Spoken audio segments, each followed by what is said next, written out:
All right. It's just getting rolling. Change this view. That one.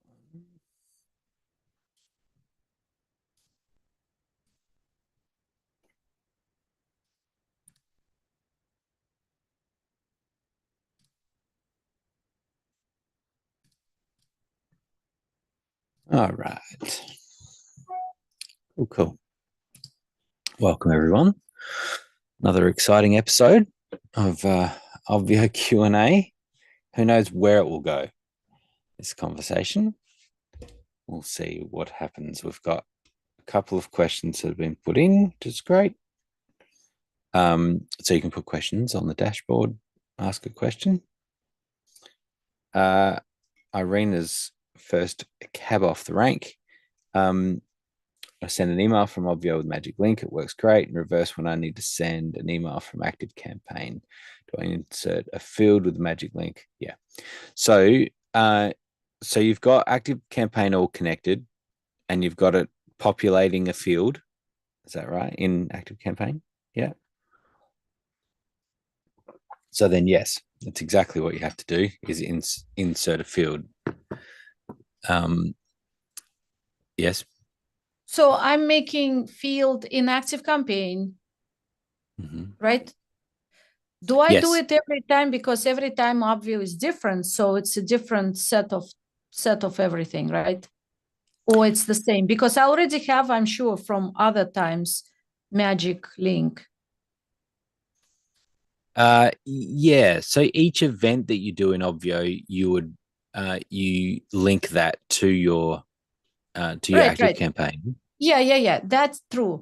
But that's fine. Yeah. Where do I get? So how do I start with? I'm sure I did it before. I just don't remember. How do I start the process with inactive campaign, the field Magic Link or login, right? Login link. Yep. Whatever you call it. Yep. So I just go to Login active URL. campaign, make a field, and the field is login URL. Should I say Obvio Yes. login to distinguish it between active campaign and Obvio?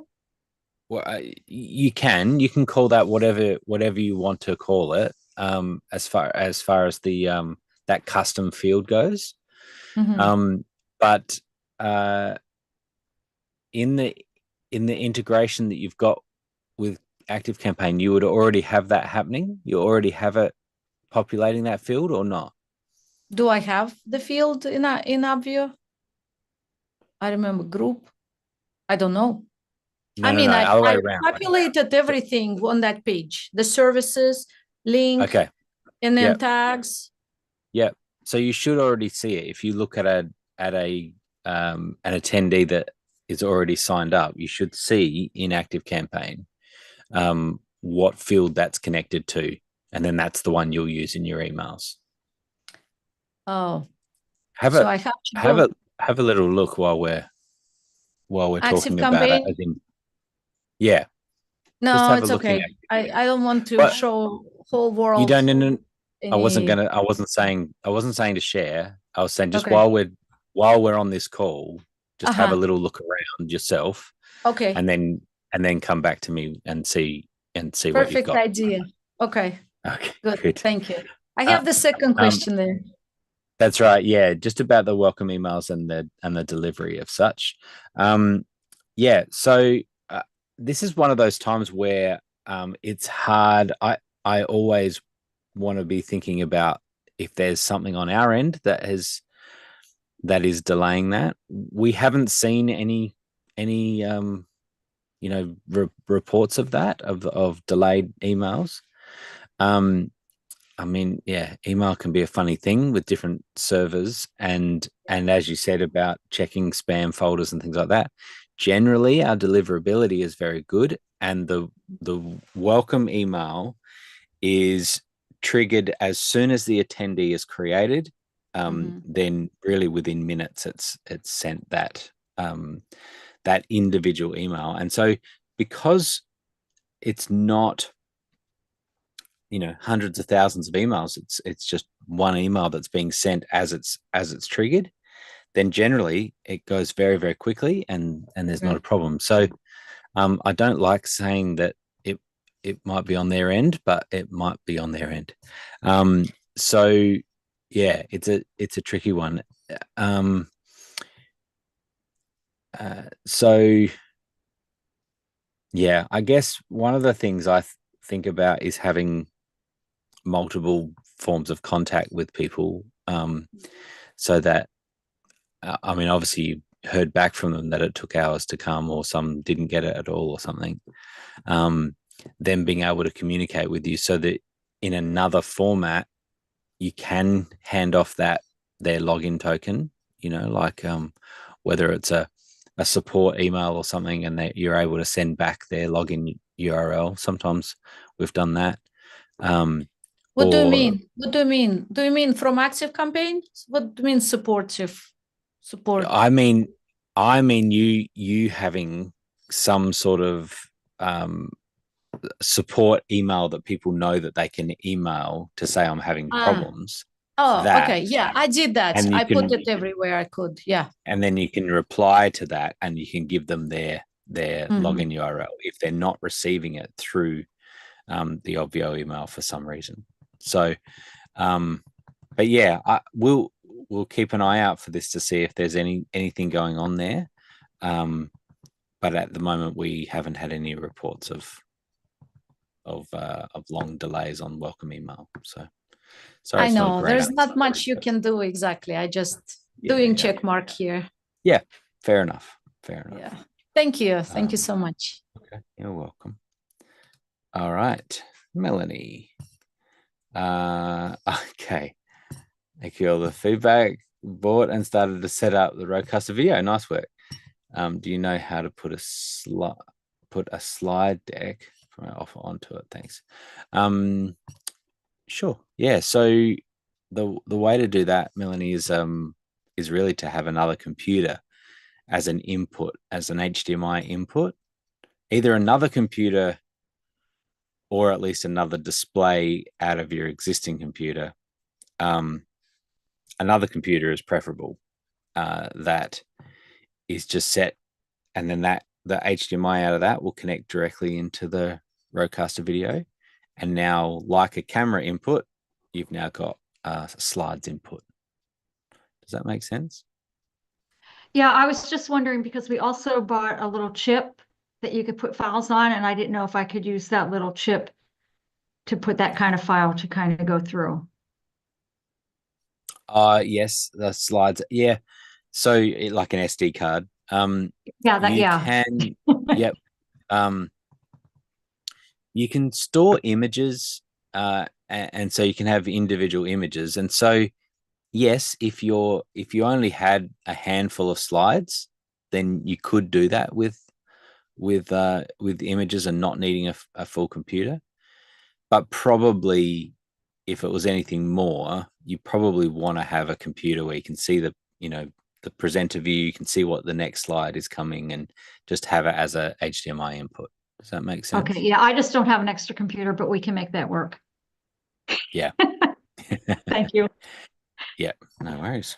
And I'm really happy. I mean, I know we went around in circles last week, but like I said, I was going to make a decision and I'm moving forward. So it's all good. And I'm Yeah, going to that's host, good. I told Barry yesterday, I'm hosting a rehearsal 3-day live in a couple weeks Nice work. That's with my new great. toys. Yeah. So With thanks. your new toys. Well done. Yeah, no worries. Yeah, well, that's the thing. You didn't worry about making the right decision, just make the decision right. And you've got the decision you've made, and I think you'll be happy. So good work. All right. Here we go. Dr. Sally, hello. Haven't seen you for a little while. Nice to see you again. Is it possible to use purchase page inside Marketplace as an opt-in page for a free gift versus a free ticket to collect an email address? Can the forms option be used to create an assessment as the free gift?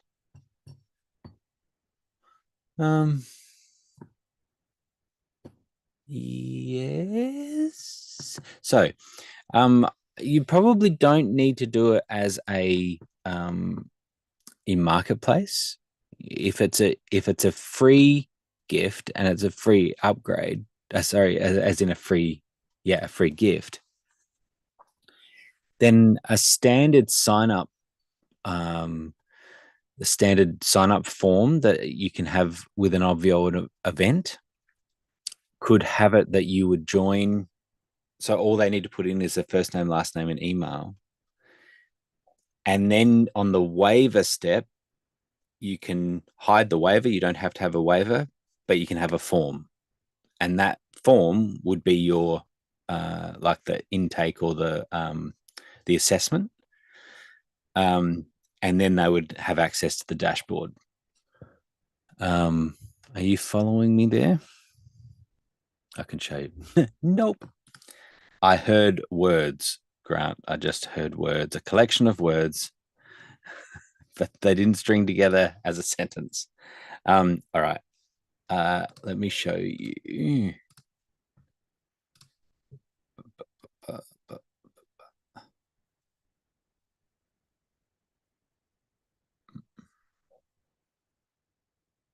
All right.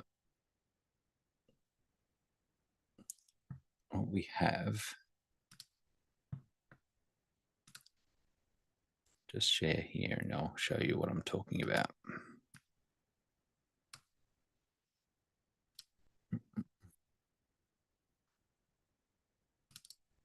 So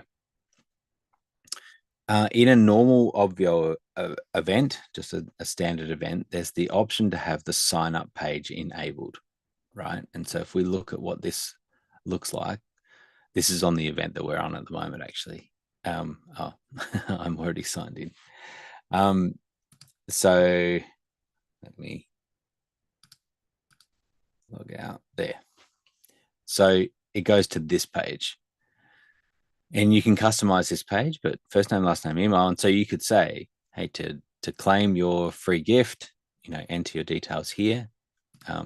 It would then, on the first login, if you've got the check-in step here, the waiver, you can enable the waiver, and right here, you can put a form. So you can say, let's not have a signatures not required, and I want a form, and depending on what your form is, do something like that.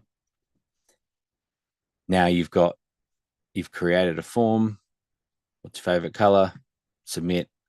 Now it goes to the dashboard. And if the free gift is some sort of download or something, then on the dashboard, they've gone through these steps, they've filled out the assessment, and now they're on the dashboard. And is that making more sense? Or it's still a collection of words? Would that work for you, Sally?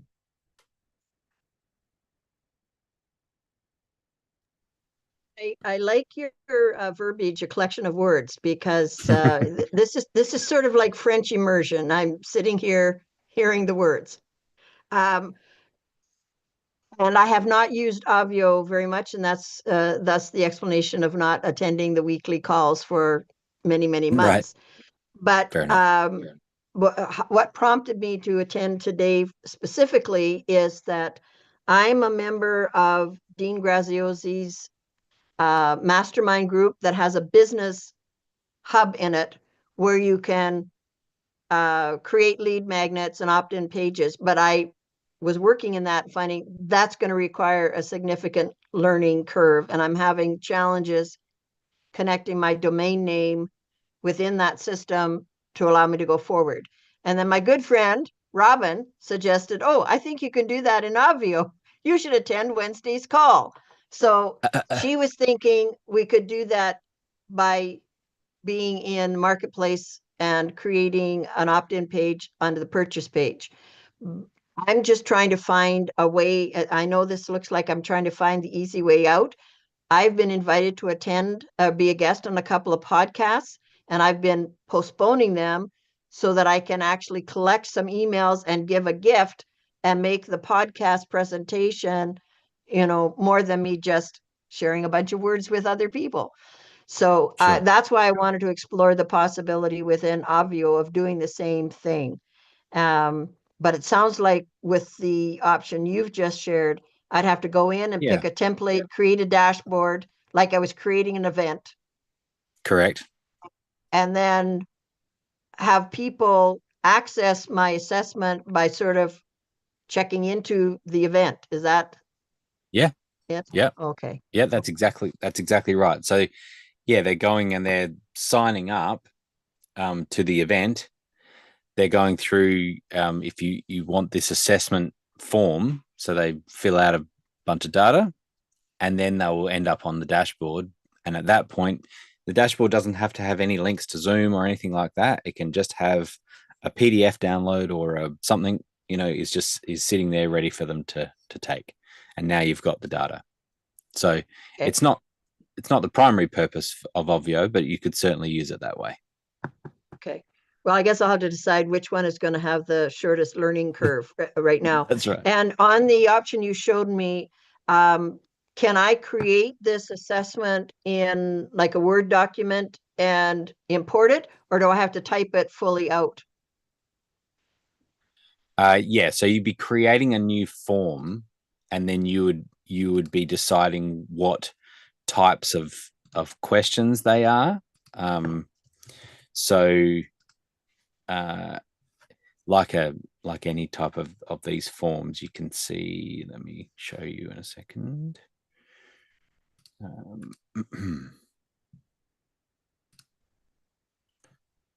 When you create a new form, I just went to features and forms and create a new one. You come down to here and you've got add question. And so the type of question you're creating, short answers, long answers, radio buttons are the little dots next to the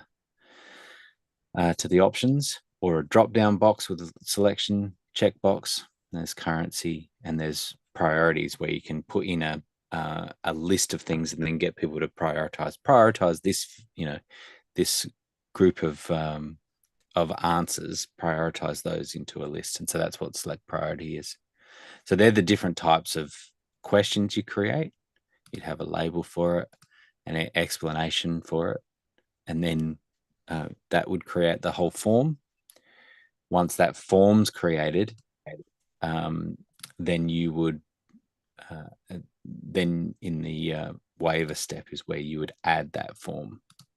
Okay. So the waiver step is just a mandatory step when it's enabled. Is a mandatory step for everyone on the first time that they go to the event, or to the Obvio page, the dashboard. The very first time they go, they have to step through this. And so once they do that, then it would take them to the dashboard. And every subsequent time they click on the link in an email, if you have it, or wherever, they would go straight to the dashboard because they've already done the waiver step. So that's the way that that's set up. So I think it probably is an easy way to accomplish what you're trying to do, but I'm sure that the other systems that you're looking at have more features and flexibility. It just, along with that comes a learning curve, right? Yes, I agree. And I think that that's right. I mean, there's several of us on this call that also are part of the mastermind with all the business options, but I'm just trying to expedite it versus spending hours and learning that. Now, on this particular topic, in our catalog of training videos, is there something that I could go and watch that might take me through these steps? Yeah, I guess there are a couple of different steps that we're talking about there, but it's probably just creating forms. So on the dashboard of this event that you just came through, there's the workshop link. The workshops, that's the group of videos that Blue did about a year or so ago. Then the good thing with that, there's a search bar at the top. If you go to that search bar and type in forms, okay, it will likely take you to the section where Blue's talking in depth about how to create a form. Okay, all right, so thanks. Something you can look Let at. me give that a try. Appreciate the your other time. the other thing that I guess I would just say in that is that you are kind of creating a manual process of building your list. And so we come up against this often where Obvio is not a CRM. You know, it's not an ongoing place for you to keep your list. And so it's a temporary membership site based around an event. And so that's why it works that way. That's not to say that you can't use it the way you want to, and you could totally do it for this. All I'm doing is I'm just flagging the fact that you are creating a manual process at some point of you saying, okay, now I need to take those emails and put them in a CRM, or put them somewhere else in order to be able to use them. Now, the issue with that is that you're not getting the end user to opt in to the right process of you having them on a list that they can opt out of. You see what I mean? And so, and for these podcasts and things, what we've just talked about here might be perfect, and you just need a Band-Aid solution and just make it work. But just have it in your mind that what you really are asking for is to have people opt in to a list. And so to do that in the CRM list program is going to be a better solution long term. Right? That makes total sense. Yeah. It's an official opt-in process, and now they've opted in, and now you can send them emails and it'll have an opt-out, and you're complying with all those sorts of promotional emails. Right. Whereas all emails that we send from Obvio are transactional emails, meaning that they don't have an opt-out. It's a transaction, like a receipt, like a reminder of something that they have, an action that they've taken. They've signed up to an event. Now here's your access to that event. So it's a technicality, but it's important that, if you're going to set these things up, you set it up right at the start, and then it's just going to work. So that's my encouragement to you. Yep. Yeah. Makes total sense. Thanks again. Cool. You're welcome. All right. Let's see what other questions we had there. I think there might have been some in the chat as well. Times like this, I miss Heather. Okay, so we've got Sally. And then we have Delanta. Delanta, hello. Hello. Nice to have you back. Can I change the main email address for my account if I want to propose running a virtual event for a client? How would you demo that software to help communicate the powerful host user experience? Do you have anything in the pipeline to add chat rooms? Okay, now you have snuck a bunch of questions into one question there. Is that, haven't you? But I do that every week. Why change now? Can you change the email address for the main account? Yes, it's a bit of a manual process for us, but we can totally do it. So just send an email at help@obv.io and we can switch that out.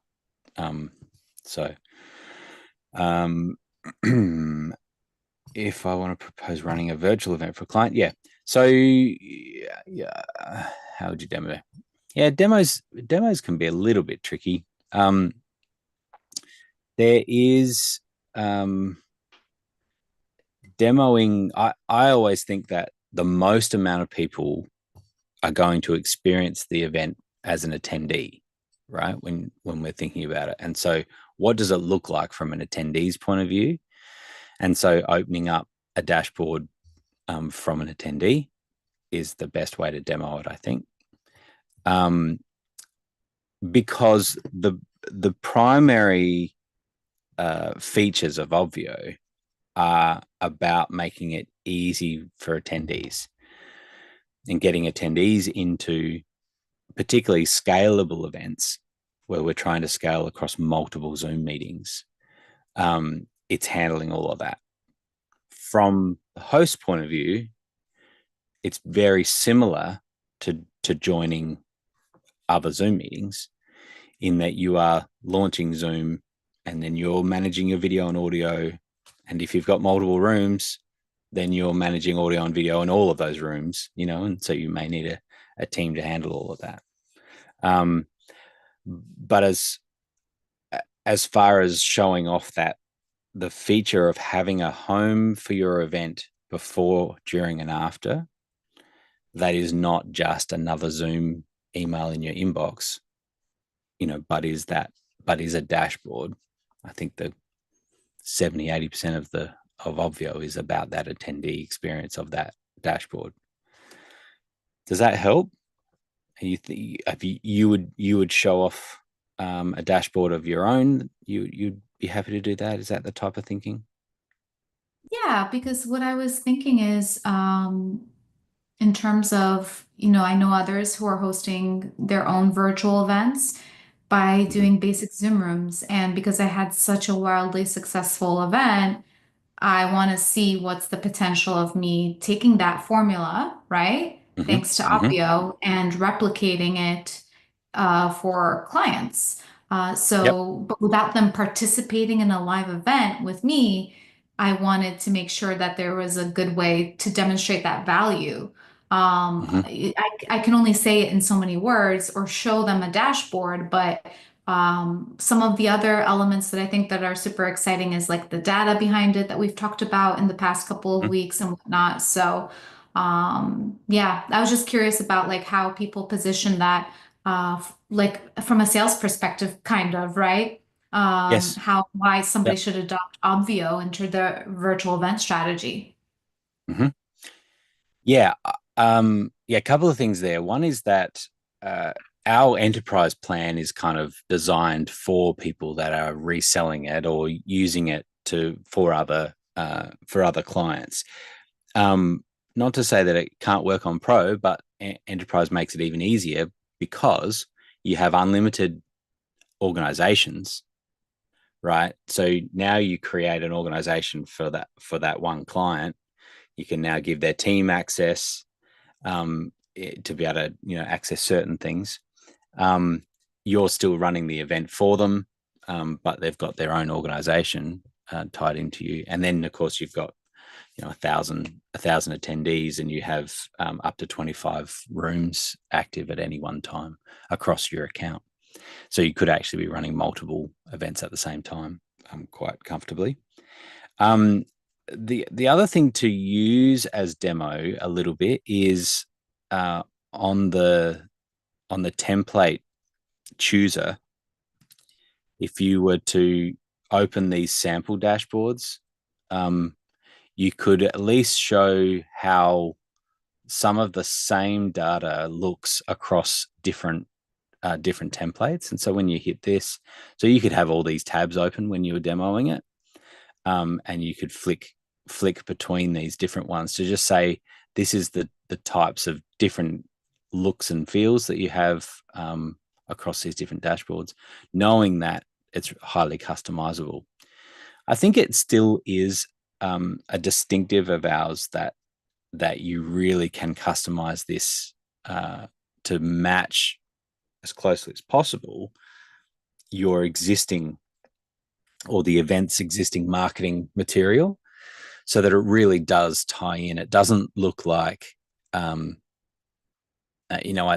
haven't seen it for a little while, but the Zoom events platform still seems to be quite restricted in how you can customize. There's certain things, and upload a logo here and maybe change a couple of colors, but generally you're sitting on the Zoom events platform and you know it. Whereas for us, we've tried to make this very customizable, that they wouldn't necessarily know that they're sitting on an Obvio dashboard. It just looks like it's your all your marketing material. So that being highly customizable means that it's a unique experience, and the branding is consistent across their whole event. I think that's an advantage. So having these tabs open, I think I had one more open, like that, right? So here's the town hall, and then here's the cards. So yes, it's basic data, but at least you see the structure of how those different dashboards could look. That's one way to demo it as well. Cool. There was more questions, wasn't there?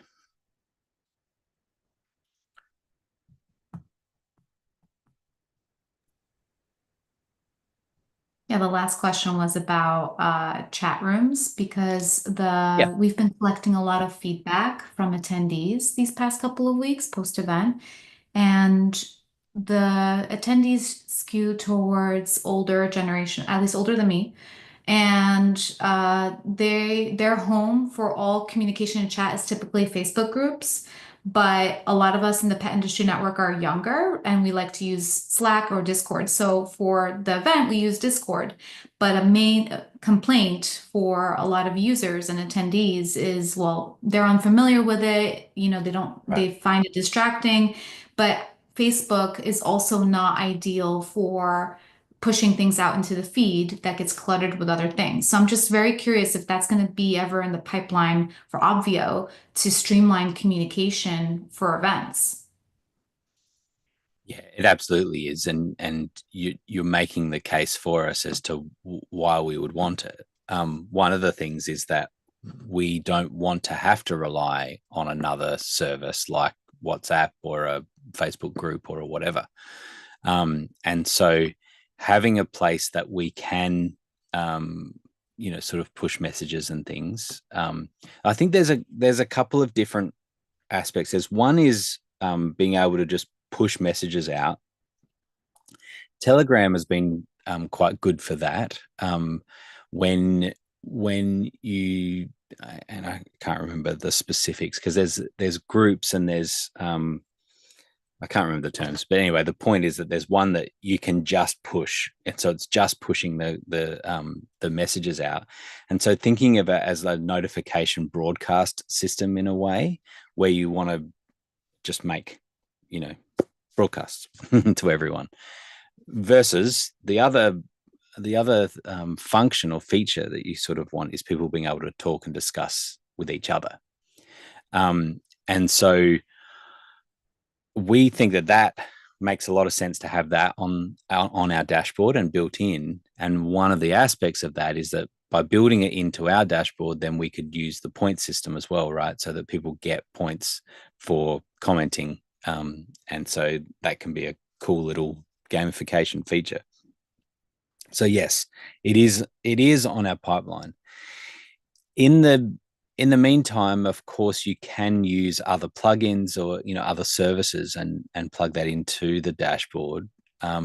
One service that I have looked at, I haven't put it on an event yet, but it will happen. Is a chat called deadsimplechat.com. Dead Simple Chat. And it's just a little chat system that you can embed, and that embed would fit on our dashboard, and away it goes. And what that means is that people are chatting with each other. There is other services like livechat.com that we use as a support. So that's what we use as the Obvio support plugin. So when you're sitting on a page and you want to chat with us and ask a question, we use livechat.com. Now, we have also used that as support for attendees. And so I like that too, because depending on your event, and this is why we have the scripts page. I don't know if you've seen that. The scripts page is where you can choose where you put scripts. Let me just show you that for fun. Let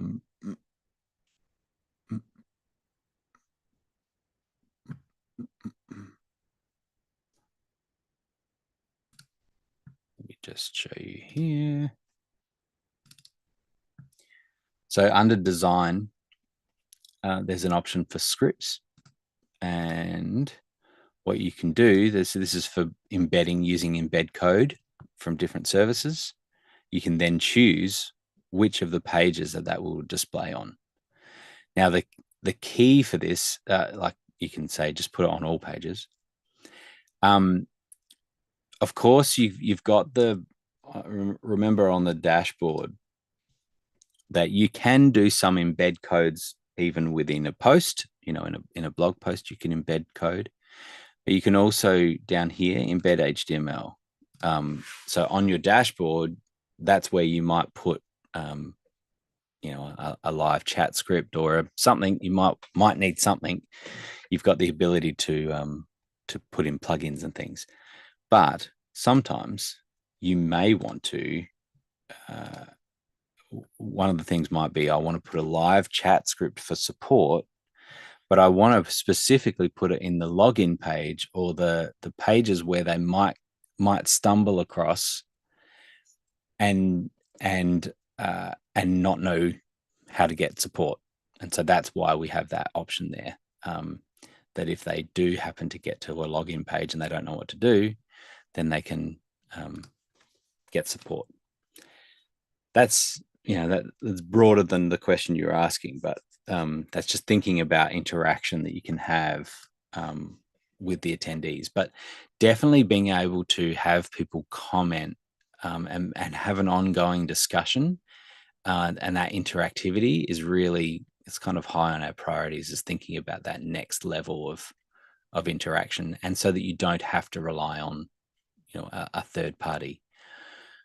Having said that, having a third party system means that you've got some redundancy in your communication processes. And so, I mean, it hasn't, I think we've had one sort of half sort of outage that we had with Zoom in the last 5 years, but touch wood, if anything was to happen with Zoom, you would want some sort of way that you could interact with people and tell them, hey, this is our backup solution or whatever it is. And so having that extra, and something with push notifications is really what the ideal is. So you're either sending a text message from Obvio, or you're using a system that has push notifications like a Telegram or a WhatsApp or something like that. So you're it's sort of covering off a whole bunch of things there, right? Is that helpful? Yeah, that's super exciting. How is it, Grant, that every week I learn something new about Obvio? I love coming to these Q&As. Maybe it's been a long time. There's 5 years of us, messing around. Have you seen this little feature that, you can imagine what it was like, 4 or 5 years ago, where we're like, oh, we need this feature for this event. It's like, okay. And some of them were madly rushed, and some of them have been slowly, okay, now let's do this properly and build it out. But yeah, and it's the good thing with, I mean, it really is one of the massive advantages of Obvio is the fact that Sage are using it every day for large scale events. And I think the axiom is true that if it works big, it works small. And so, we're working this out on these huge events, and then we're able to benefit from those features on the smaller events. And so, yeah, it makes sense to me. Was that the last question of yours? I can throw one more out there, because the thing is, if I'm positioning Obvio towards prospective clients for their virtual events, one of the things they're going to do, because I kind of had somebody test this out for me, what I was thinking of doing, they looked up the website, right? And when you look up the Obvio website, it's incomplete, it's right? site. And then that's right. Yeah. And then what I heard was like it could be actually a security concern, in terms of like they had to lower their security options in order to access it and stuff like that. So they were like, I was asking an engineer to evaluate this whole proposal for me. So he was able to immediately see that. And I was like, oh yeah, I don't know how to explain that at all. Fair enough. Yeah, that's fair enough. And look, it is it's an embarrassment at the moment. We have a new site and a bunch of new content that is just needing to be rolled out. And of course, all of these events just keep getting in the way. But yes, the current site that's sitting there is worse than not having anything at all. And so it's something that we need to look at. Yeah, and I think one of the things that I'm finding, because I do events for people as well using Obvio, is sometimes there's an advantage to people just having their own account, and yet we still run the event for them, but they have their own Obvio account. And the advantage of that, of course, is that they feel like they hold the keys, and then they're lending access back to us rather than being totally locked in to one service provider. And sometimes they feel more comfortable with that. So that's just something to think about, right? Is that they can sign up and they give you access, and for people that are a bit more concerned about how all that works, then they have the direct access themselves. And if anything, went wrong, yes, this is the same thing with people that build websites. You hear horror stories all the time about someone has built a website for them. They hold the keys, the relationship goes bad, and now they've got the website at hostage, holding that, at ransom. Whereas when you hold all the keys, and then it's like, and then we give you access, and at any point we can cut that off. So some people that are security minded may appreciate that approach. And there's no, as soon as they have created a role, which is an admin role with all of the full scope, and then they put your email address in, it's no different at all than if you owned the account. You see what I mean? It's like you've now, apart from ownership, that's slightly different, but as far as everything else, you've got access to it. It's not quite what you were asking about. My commitment is that we are very close to putting a proper marketing site out, and that will help.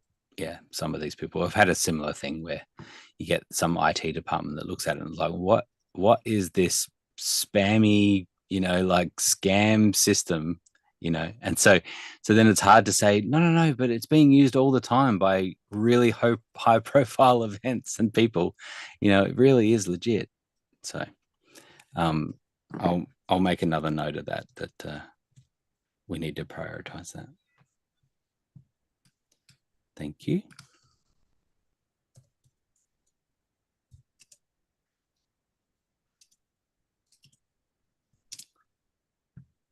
Cool.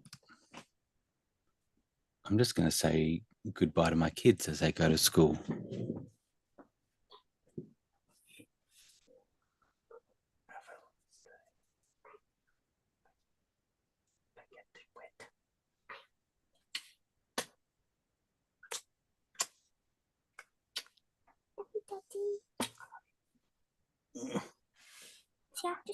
Yep.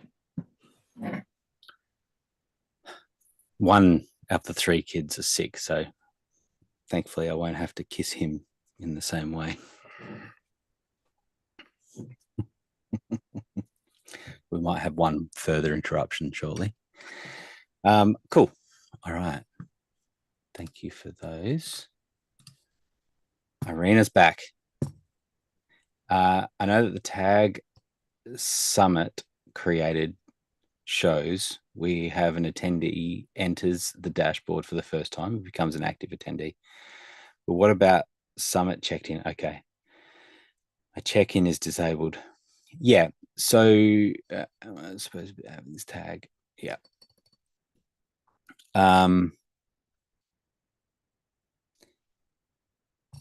It depends how you've done attended. This is in active campaign.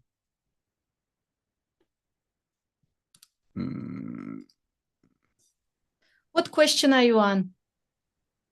I have two there. I mean, one is comment, one is question. One is about the tags, right, that you see, and it's the difference between checked in, and we sort of have these two different phrases that sound the same. No, I was just surprised. Because I understand created is active. Okay, I'll wait. That's a sweet moment. Oh, I love you. Yeah. Yeah.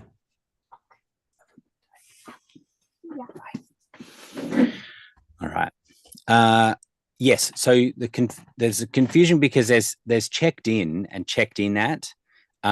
So checked in is like for the tech check, and so when anyone does an export of the attendees, you would get a checked in at, and so there's a check in, checked in, and then there's checked in at.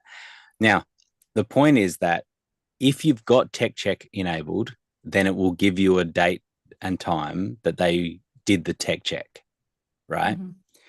Then you have the checked in at, which is the first time that they went to the dashboard, regardless of whether tech check is on or not.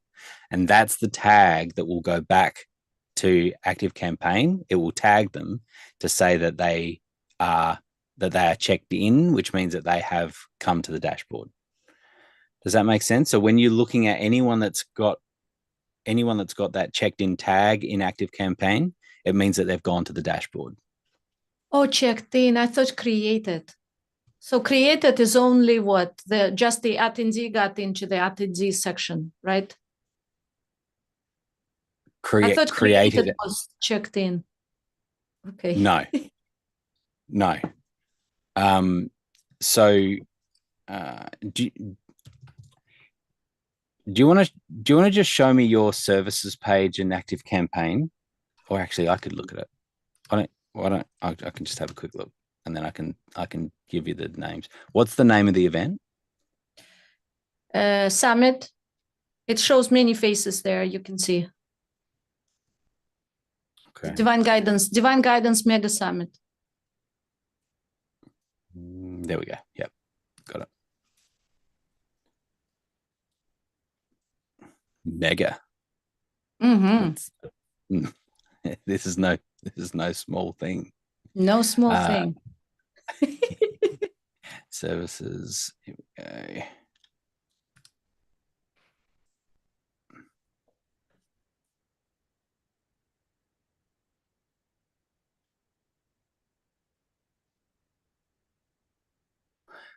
Yeah.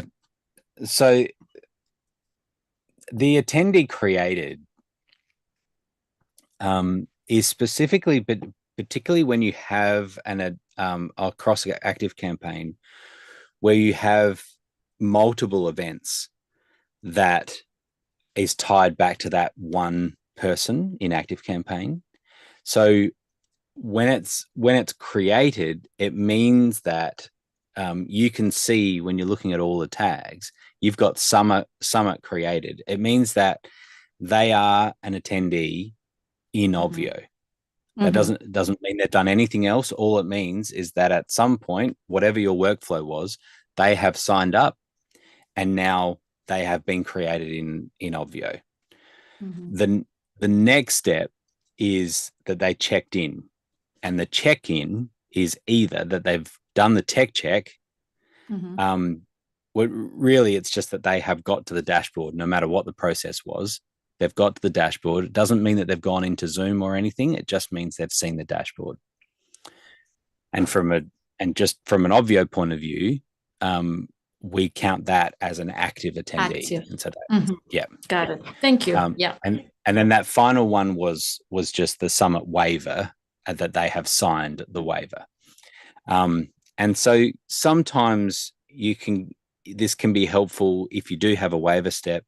It is helpful. Sometimes people might get stuck in the process, and you can see, okay, they have, it's been created, they've signed the waiver, or they haven't, but they haven't checked in yet. It means they've got stuck in the process somewhere there. And so that's how, you can help troubleshoot it a little bit with them. Do we have, obviously we do, right? In Obvio, the place in analytics where we know how many checked in, how many, right? Yeah. When we Under enter, events there's that blue page. That's right. Correct. Yeah. Round circles. That's right. Yeah. And you'll see how many have checked in, meaning that how many have actually gone to the dashboard, and then how many have not checked in yet. Okay. Yeah. Yeah. And then you'll see live Zoom stats as well down the bottom. You can see how many people are in Zoom at the time. Okay. Thank you. You're welcome.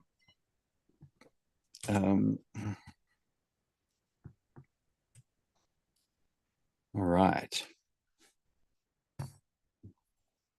Bill is next. I've only used Obvio small meetings so far, like 1 to a few people.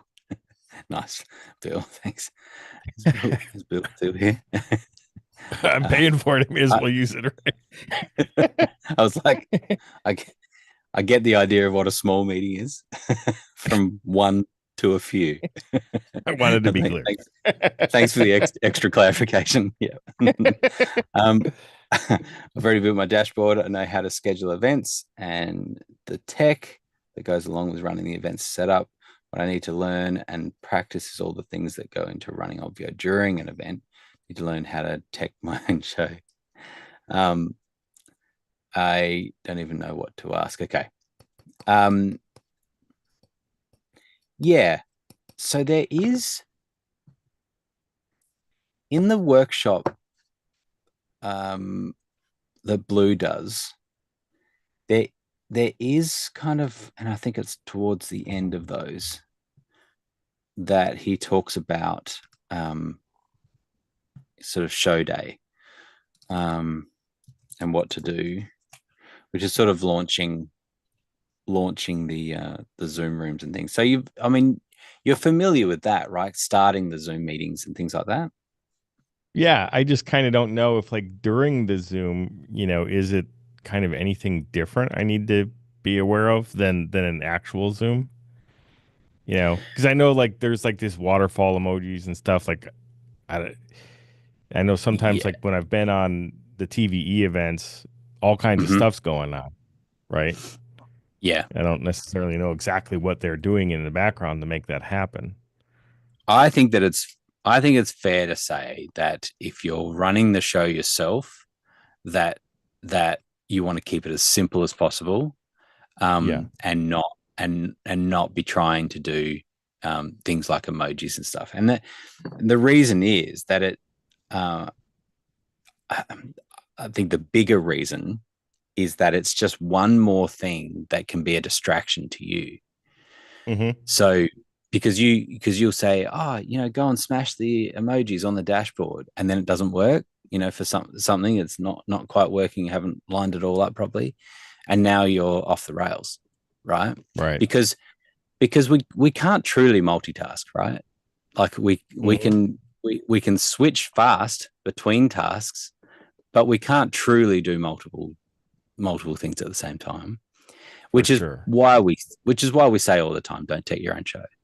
The reality is that when you're getting started, you are going to tech your own show, right? Like when you do have smaller events and you can't afford to have someone else doing things, then you're going to tech your own show. So you want to keep things as simple as possible, because at the end of the day, people are going to comment about you, your content, your interaction with them far more than they're going to say, wasn't that heart emoji amazing when I clicked that button?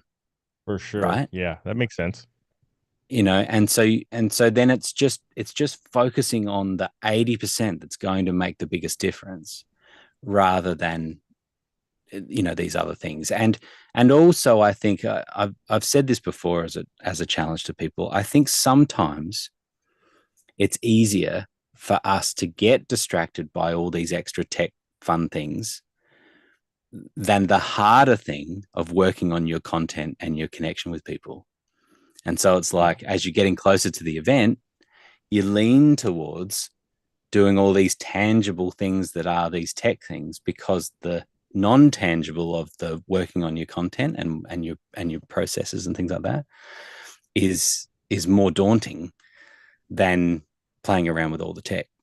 So that's just a challenge. I see it from time to time that it can be, and particularly for people that have a bent towards tech, we start wanting to play with all the toys rather than focusing on what people are really going to care about, and that is the content. Once you've got some really good audio, you look good. Once you've got that stuff sorted, when it comes to Zoom and the dashboard, a very simple, effective dashboard that has the key information that people need for before, during, and after your event, and getting them into Zoom doing that process, which you've already done, which is launching, starting Zoom, and now you're the host. You can unmute people, and there's a few just normal Zoom things that you can think about. I would always encourage to have some sort of volunteer that's also a co-host in your meeting, so that you're not the only one, right? And so, and just a tip on this for people is you can use alumni for that, right? Like, people will volunteer for sure to come back to an event. Hey, would you come back for free and just help me out? That sort of thing. Would you be a team member on the next event that I do? And all I want you to do is be a co-host. And if someone unmutes or something, or they're writing in the chat, or they're being disruptive, or whatever it is, they can kind of help handle that for you. It's having that wingman, which is really helpful, which is what I miss. You've seen it plenty of times, where Heather on these calls would be that person that's constantly looking at the chat, looking at questions, and then feeds the next thing. And then, oh, hang on, had you thought of this? That type of thing. Having someone else's eyes and ears in your event is really important.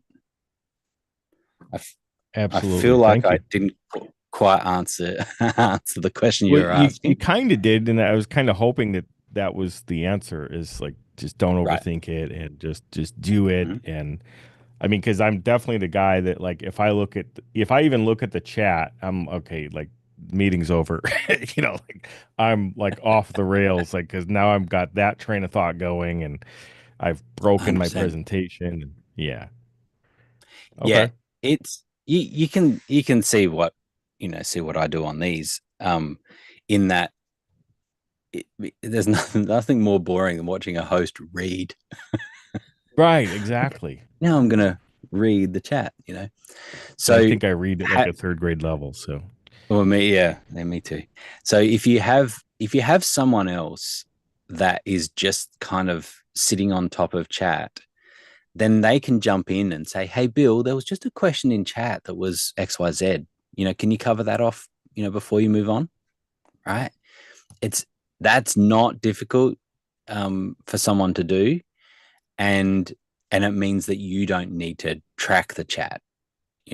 So Yeah. A helpful thing with chat, and you see this on the big events as well, it's just like I've seen this to great effect, where it was like, hey, put 1 in the chat if you're really tracking really well with this. Put 2 in the chat if you've got some questions, or 3 in the chat if you're really lagging behind and you're just really struggling, right? Well, now you're not really reading, you're just looking over at the chat, and you just see 1 1 1 1 1 1 1 1 1 2 2 2 2 2 3 3 3 3. Okay, all right, okay, so I can see some 3s here. Now you've got some data to work with. People feel like they've interacted with you. You've got a quick snapshot of where you're at, and you can now see, okay, 20% or 3% of the people are lagging behind. That's probably them. If it's 50%, okay, I need to change something about what I'm doing to, and the reason I say that is that you're not reading. So it's a difference between saying, hey, put in the chat whether you're tracking me okay or not. Well, now everyone's going to do something different. Yes, I'm tracking you really well.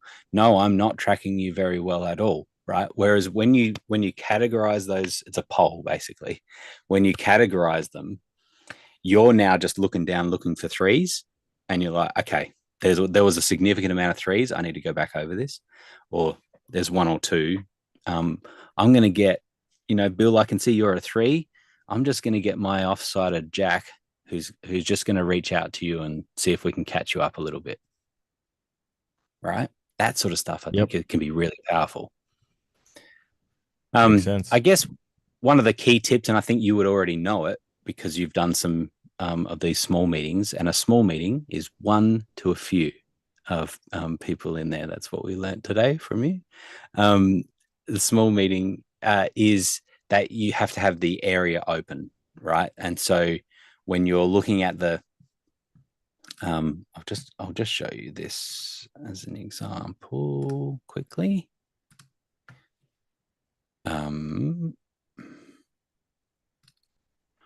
So when you come to Zoom areas, this is our live event that we're all in right now.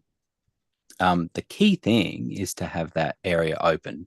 Now, the difference between doing like essentially a business meeting versus an event is that the event, you would likely want to get into Zoom and get established and do some tests and things.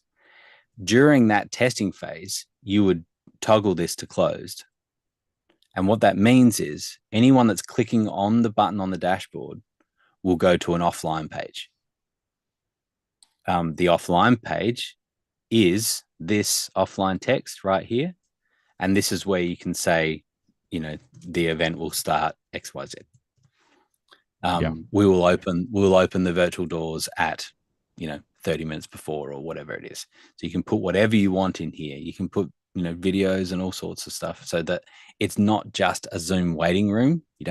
It's a much nicer branded, offline page is what we call it, but that is called whatever you want it to be.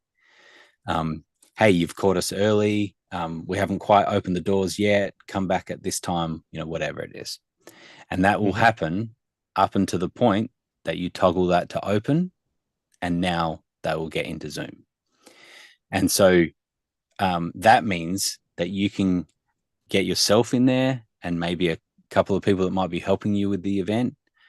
They can join, and now you've got everything all tested, get some music playing or something, and then open the area. Right. So it's often less technical and more like the procedure or the things that you're thinking about from a best practices point of view. And as a rule, I always shoot to be 100% show ready an hour before I need to be, like an hour before we actually start, because inevitably there are things that pop up. But if I'm planning to be, the show is ready, there's background music playing, everything, all the plan is made.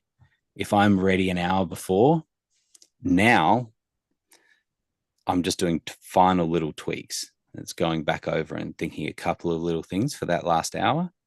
It also means you can open the room early. All of that is a kind of best practices.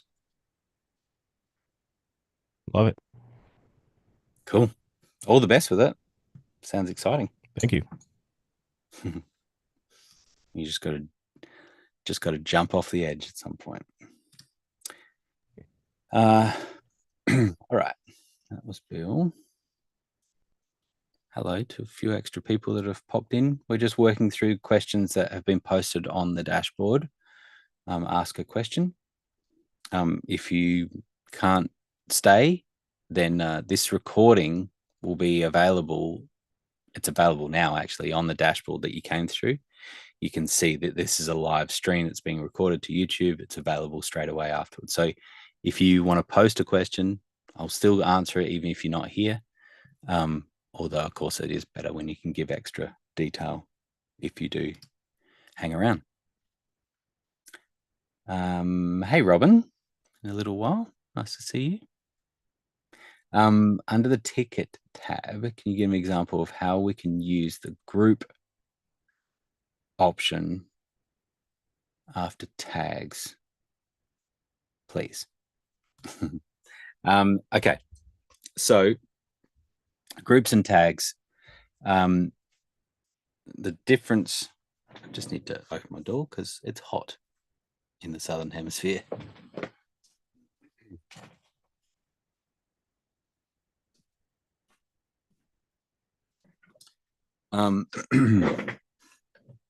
So groups and tags. A group is multi-dimensional, meaning that it can be your favorite color. So the group is favorite color, and now you've got all the different colors, right, that are stored as the value. So it's a key and a value. Key is the favorite color. Value is the it's kind of like, if you think of it in a spreadsheet, it's kind of like the column and the row. The column, favorite color, and now the row has all the different colors in it. A tag is a single value and that's it. And so a tag can be, you can say favorite color red is the value, or it's just red, but it doesn't tie back to a key. It's just that value. Now, how would that work?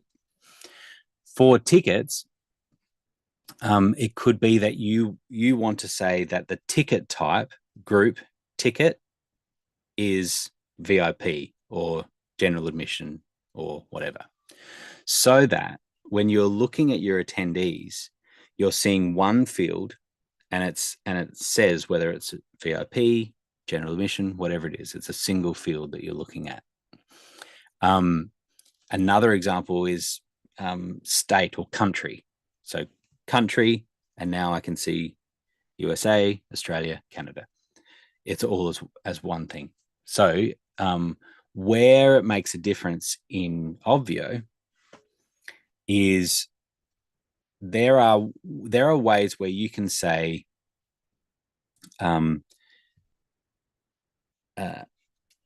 show this particular button if group ticket equals VIP, right?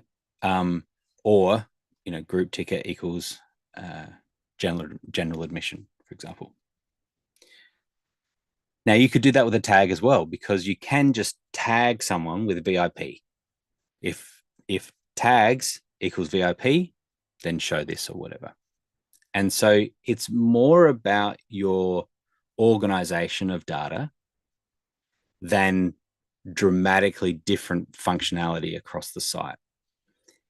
The difference is where you can, on the dashboard, you can include a group, the group value on the dashboard. For example, first name is a group, essentially. First name is like a custom field. And in fact, custom field is probably a more helpful term than group, right? Because it is what it is.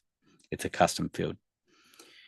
On the dashboard, you can take any group or field and have that displayed on the dashboard, which is why you can say, welcome to the dashboard, Robin, because we put in curly bracket, first name, curly bracket. And so now when people go to the dashboard, they see their name. In the same way, you could also say, it's great to have you from country, right? Because you've now got that data in there and you've stored that. I'm explaining more about ticket tags and groups, more so than just this particular part you're talking about. When I sell a ticket, what do I want to tag them as? Do I want to tag it, or do I make it a group? And in that particular instance, it doesn't make a big difference, but you might find that using a group ticket and then equals VIP means that when you do an export, you're not having to hunt around in the tags to find VIP. You'll see a whole column that says ticket, and then you'll see VIP and general admission and that sort of thing. So you think of it like a custom field, ticket type, and then what the ticket is. So when you're setting that up as a ticket, you're now saying, well, what do I want to make that in my data, in my attendee data? How do I want this ticket to be identified? Is what that's about. You tracking me? Is that something visible to other people on the dashboard, or just to yourself? Just you. Yeah. I was trying to show Dr. Sally how to set up the tickets, and she has like several podcasts she's going to be in, and to try to keep it as absolutely simple as possible, because she doesn't have any familiarity with it. I told her to create, and tell me if I'm wrong, but I told her that, like, if you have 5 different events, create 5 separate tickets and then just hide all the tickets that you're not using and only have the one ticket visible. So if it's John's podcast, have John's podcast available. And then she was asking me to group it, tag it. I'm like, you can tag it John's podcast so that you know where it came from. But I didn't know about the groups because that ticket tab wasn't available when I was last here. So is that was that a bad suggestion? Because she was wanting to jump off the cliff, and I'm like, no, don't jump. Like there's a way we can help. I mean, I guess we talked a bit about this before as far as what is the right solution. Yeah. Right. I can tell and that she's the further we get down this line, the more it's like we're trying to bend a wrench into a hammer. That group, is it used often? Am I just not getting it how you would use it, or is that like widely used, the group area? Yeah. So yes, groups are used for all sorts of. I mean, that's how you get data in. So that you want to use on the dashboard, you can be using group. So for example, the other place that I use group is as a label in Zoom. You can add, you can append a whole group value to the end of the name of the person. So if you think a couple of examples of that, I say about this medical event I did, different doctors, registrars, professors, and everything in between. And what happened is I was able to append their title to the end of the name. So it was just, I was able to get the registration data imported as a single group, like title or professional title or whatever it was.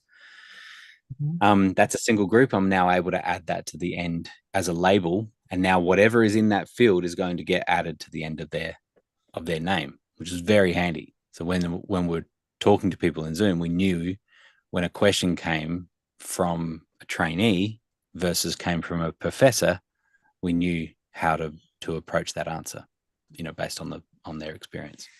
So that's an example. I would have thought you could tag for that, but that should be a group instead. Everybody, when the reason is, that if you were doing it as a tag and you were trying to make that as a label, for every different type of value, you would have to create a new rule. So if tag equals professor, then label equals prof, right? And so, and then for every single one, same as when I've done it with state and country, right? Where it was like, I want the state and country. In Excel, before I did my import, I was able to go through, make sure that all looks great, and then just append state and country, and now it just does it. Otherwise, I'd have to say, if tag equals California, put CA. If tag, right? And so now you're doing 200 or more. So it's just not feasible. So coming back to Dr. Sally's system there, I think, how does this work big? How does it work big? It works big. The way that people would do it is with a CRM that has a different portal or a different page for each one of those podcasts. Because the key to that is that a podcast can be within the next couple of days, but it can also be 3 months down the track. And so ideally, you want to track. You want to track the name of where they came from. And so so you're not going to be able to do that with Obvio. Using tickets, I think, is not the best way to do it. And so doing a sign up page, if you're still trying to do it really simple, then you create a new Obvio event for each one of the podcasts. And now you're at least going to track that. But it's still not the right way to do it, right? Because I know. I told her she's got to get the CRM thing, but the we have our own group from our 8th pod, so yeah, we were trying to help her to make it simple because she just wanted to like throw the computer out the window. well, this is something simple. Yeah, I get it. And sometimes yeah, sometimes trying to walk around them. Yeah, I know, here's some tape, hold it, but then you got to figure out how to do the CRM. So, and like she said, she's putting it off because she doesn't have any way to do that. And so there's this just applies all the time, where it's like there's the right way of doing it, or there's the simple solution, which is to walk around the mountain, but you don't know what you're going to do. Well, you know what you're going to hit when you try to avoid walking up the mountain, climbing up the mountain. You're going to try to walk around it, and you find a valley and another mountain, and that's exactly the type of thing that would happen here. Is that trying to find a simpler solution is finding a band-aid, and it's only going to create more problems. And so the best advice in this is to do it properly at the start, and then it scales. And you won't ever regret doing the harder work right up front. And this goes for all tools, is that when you think, if it works big, it works small, why should I set up something that will only work small when I can have a system that's going to scale with me? I'm going to set it up once and it's going to work for thousands of people. That's what I need to do right now. So that's the best advice. And it could be that that takes longer, and she's got to do a few podcasts without anything set up. And if she does great, which I'm sure she would on the podcast, people will follow her when, they'll find the right page, and, if they're really convinced, they'll find her. But it'll just be wasting time trying to do it the other way. So that's my advice. It's so true. No, good advice. And well, maybe after she was here and talked to you, maybe she might have already been thinking that too. We'll try to coach her into that. But thank you. Yeah, sure. Hey, Muddy. Happy birthday. Oh, is he still here? Oh, he is. Happy birthday, buddy. It's a season, particularly when you get to a decent milestone like yours, 21.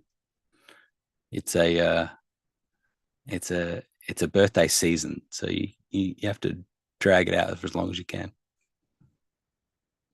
You've got a question here. I have a meeting that may have 600 to 1,200 attendees. I want to understand the difference between balance and overflow. Okay. Do I just wait till I get 600 in the room before I open room 2? Can I set it before it overflows? Just thinking of some different strategies about scaling to multiple rooms and kind of when to pull the trigger on that. Because what I don't want is 2 rooms of 100 people, right? I'd rather 200 people be in one room. So when I get to the point where I'm starting to think about a second room, is right around 600 people or so, depending on if we want to use breakout rooms and how big we want those breakout rooms to be. And so, excuse me, as an enterprise user, I've got access to kind of how those 2 different behaviors of how those work, but I haven't used the overflow in the way, like I'd love to say overflow when, what capacity, 600. Okay, once it gets to 600, now spill over into the second room, right? But so just understanding the behavior of those 2 options and kind of how to optimize for that. Because I also don't want one room of 600 and another room of 10, right? Like that's that's the flip side of that. Yeah, it is. Yeah. Yes. So there is no tracking. This is something to think about too, is that there are 2 different numbers that we need to consider. One is how many people are in the Zoom meeting at the time, and the other is how many are allocated to that room, right? So allocation, because you need to think about people that leave and come back. And depending on the type of event and how long it is and all of that sort of stuff, you may have a significant amount of people. 1 hour. Yeah, it's a one day event. It's a full day event. 1 day. But right. It's a 1 day event. So I don't necessarily have crossover from day to day. So yeah, so just think about like that you can have, 500-600 people that get allocated to room 1. They go on lunch and a bunch of them disconnect, they're out of Zoom. And now you've decided, okay, now I want to put on the second room.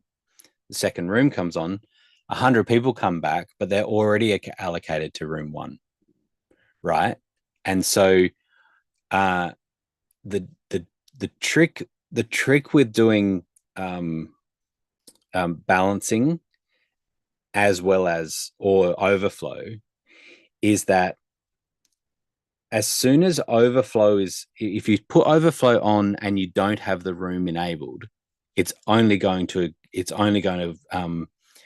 put them in that first room. The overflow will kick in.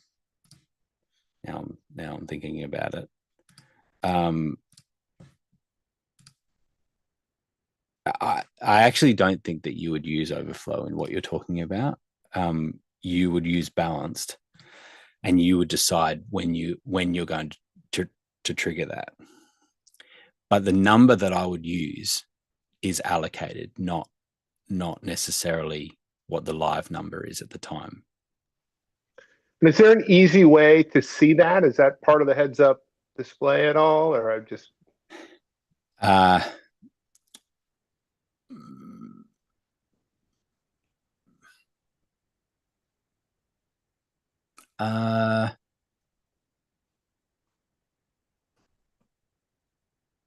good question. Or is that in the data if I do an export? I mean, well, yeah. I mean, you would do it. You could do a room export, and you would get the numbers, right? Right, but it's not in the away. Attendee data if I just export all attendees. Because I don't. No, it'll I know show that you. I've seen it in the attendee record, but I don't know. Like, when you click on an attendee and it pops up, I think you can see it there, but maybe not in the exported data that I remember. Yeah. Oh, look. I mean, with the sort of numbers, it probably wouldn't affect it greatly. But it's just worth knowing that depending on how close you are going up against your 1,000, you know what I mean? That you're like, oh, I've got 950. I'll now switch over. But actually, there's 100 people that may come back, and they were allocated to room 1. Well, now you've got a problem, right? Because unless I've got reassign on offline turned on, right? Yes, except that's on offline, not every time they come back, right? Offline. That's when the whole meeting. That's when the area goes offline. Yeah.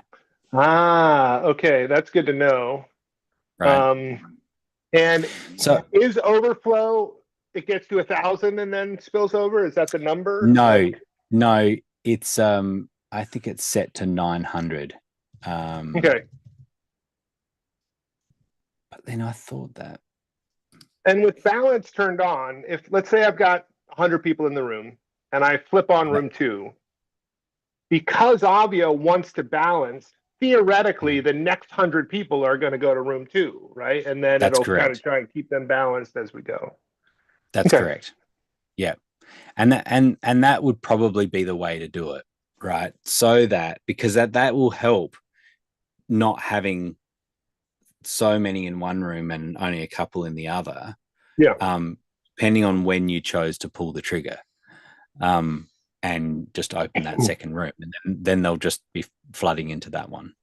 So, but yeah, it'll always be hard to pick that because you don't know how many more you're going to get after the. Well, from a production standpoint, once you're prepared to broadcast into 2 rooms, whether it's 3 rooms or 4 rooms is really just a matter of, adding another couple computers to make it all work. So, because we'll have a separate speaker stage, and it'll be a fun, good, large scale production. Works large, and relatedly, as I was running some tests today, it didn't look like I was able to enable Zoom ISO in a breakout room. I mean, that's a separate question. And it's definitely a specialized tool, but because you have to request, even when I was the host, when Zoom ISO was the host, I don't know, it was a little bit weird. I still need to do some deeper testing on that. Yeah, the issue on that is that is local recording. So it was using the live streaming request.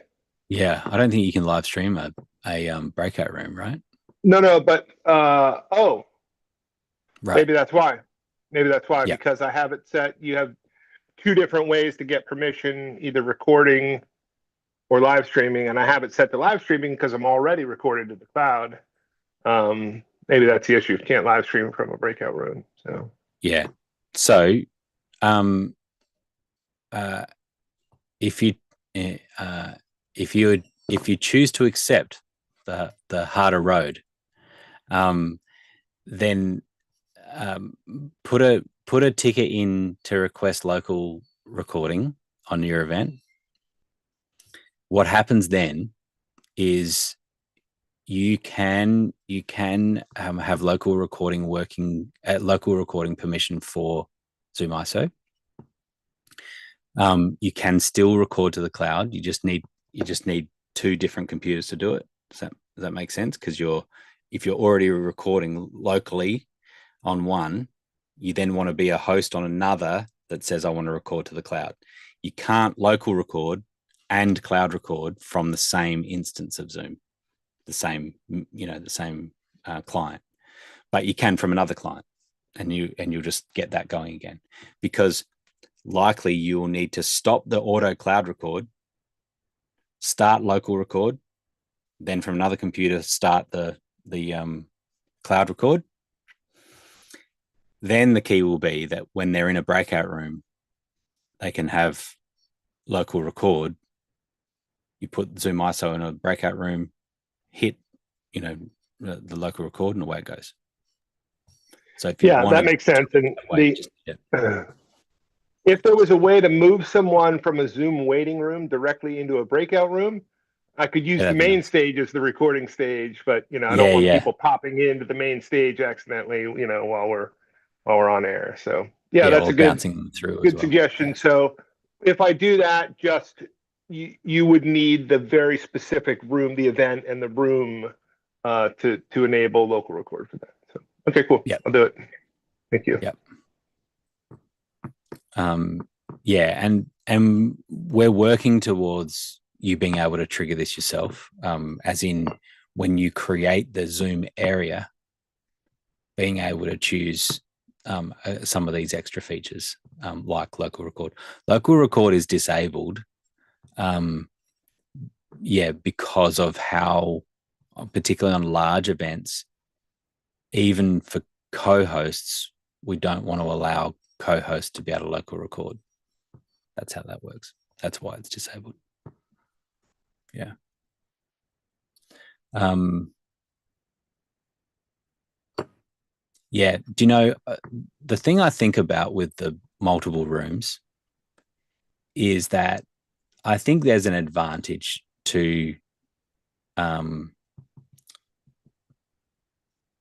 of load balancing across those multiple rooms anyway. If you think there's a chance of going over 1,000, there's an argument to be made that you just have those 2 rooms right from the start, and you've got both those rooms separated out easily. And if you have any problems with one, it's only half your people, not 80% of the people or whatever, right? You've also got that little bit of that tribal stuff that happens too. Go room 1. No, go room 2. Room 2 is the best. there's a little bit of that too, right? The only real reason because if I'm set up for two, like what's the problem? Like, let's just roll out with two.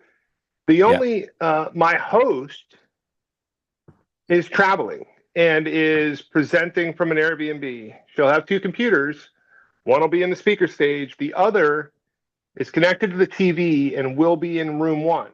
So she'll see the gallery view in room one. Mm-hmm. We don't have a way to easily show her a good view of room two, and this session is designed with lots of audience feedback. And so if you're in room two, you're never going to get called on, right? Because the host never sees you. So that's really kind of the other part that I'm trying to balance for, is how to make sure the host has visibility and, can just keep everyone engaged. So, yeah, I hear that. And that's totally reasonable. You can only ever see 49 people anyway. What's the difference between seeing 49 people in well, one they'll room, be using the raised digital hand to share, right? So they'll pop up at the top of the gallery. So then the second thing that I'd say is there's nothing stopping that host from switching from room one to room two at the start of each session. Well, that's a good point. And I'll be running that computer remotely, right? Jump desktop, whatever. So I could just log it out, change log as it much into as you room like two at lunchtime or something. So, that's interesting. I hadn't considered that. Okay, that's a good suggestion. I got to tell you, Dante has been a dream with the X32 for this, being able to create all the custom mixes for all the rooms. So that's cool. It's working well. Good work. Well done. All right. All the best with that. Sorry, we went extra technical there for a little bit, but sometimes it's you pick up the fact that, when you start going multiple rooms, how do you manage how many people are in each room? There's a few different tricks that we have there along the way, and that the overflow was more for really large scale events, that we don't want to have to run 40 rooms when we might only need 30 rooms. It's a big difference. So that's where that's come. Cool. I think there was some more there.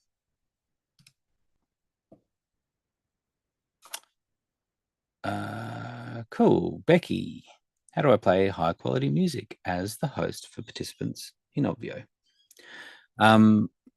Couple of different ways.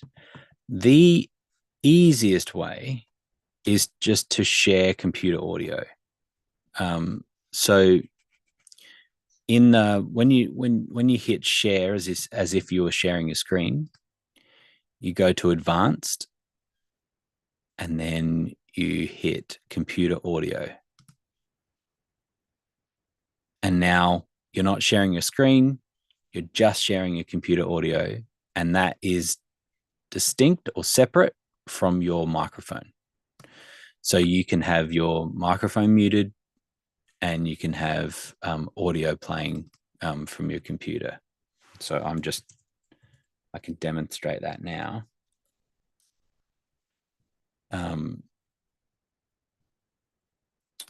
Let me get something that's royalty free.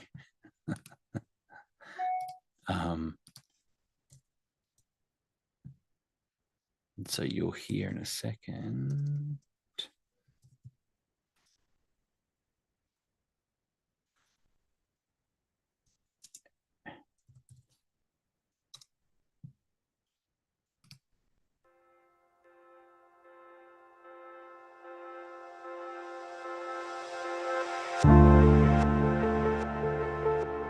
So you're hearing music now? Okay.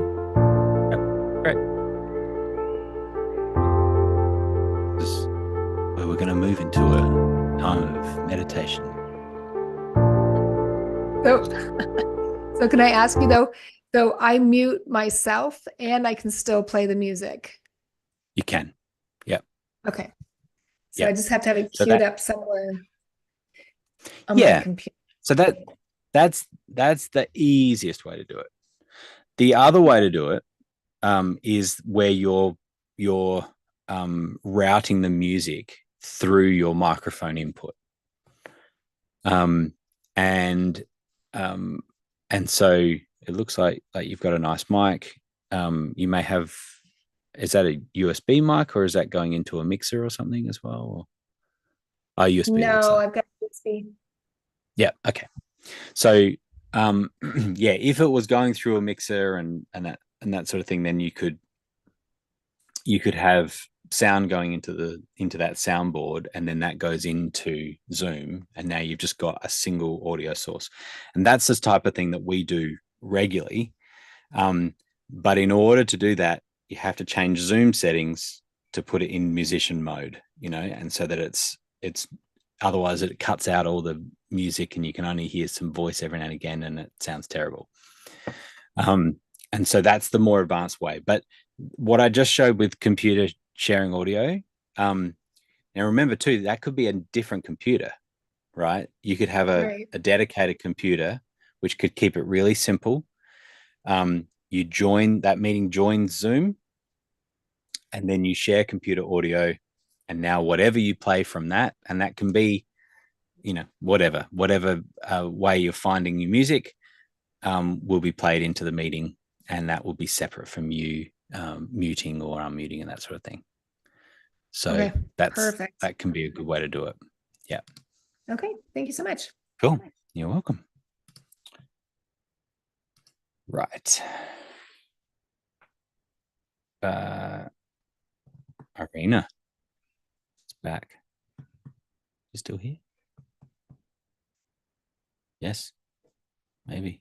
I am. I'm just not turning on the camera. It's fair enough. I'm trying to click on active campaign. I've created login URL field summit. So when I create an email in active campaign, I input the field summit and it will populate the magic link. I got it now. Oh, so you're just feeding that. That wasn't even a question. That's great. That sounds exactly right. Thank you. Well, sorry, no camera. I can't turn it on. Fair enough. Tech. Very, very tech. Big tech. No worries. Maddie has the right name. Yes. we can now conquer the world, Maddie. We've managed to work that out. Yes. Thank you so much, Grant. I appreciate it. Sorry for any confusion. The other name's just too much for work. Fair enough. So my partner and I, Kristen, are completely overwhelmed, and I was wondering if you had some suggestions. Well, not completely overwhelmed. There's a lot of good information. What would be the best way for us to start studying alone? We're not ready to do an event yet. Our earliest event may be probably June or August. Okay. So like with most things, the best way to learn is by doing it. And I'm not saying that you now go out and put on a big event, but what you may have heard some people are doing as well is just doing some of their normal Zoom meetings using Obvio, right? Oh. So you might have a business meeting, you might have a family meeting, right? A family reunion or something, just any excuse to use Obvio instead of a normal Zoom meeting or a FaceTime or a whatever you were going to use. You set up a very simple event and you get people to use that. And now you're a long way to understanding how it all works because you've done the bare basics. And for our regular work, things are all under confidentiality. So could we set up an event between the two of us because we have Zoom accounts? So what can happen there is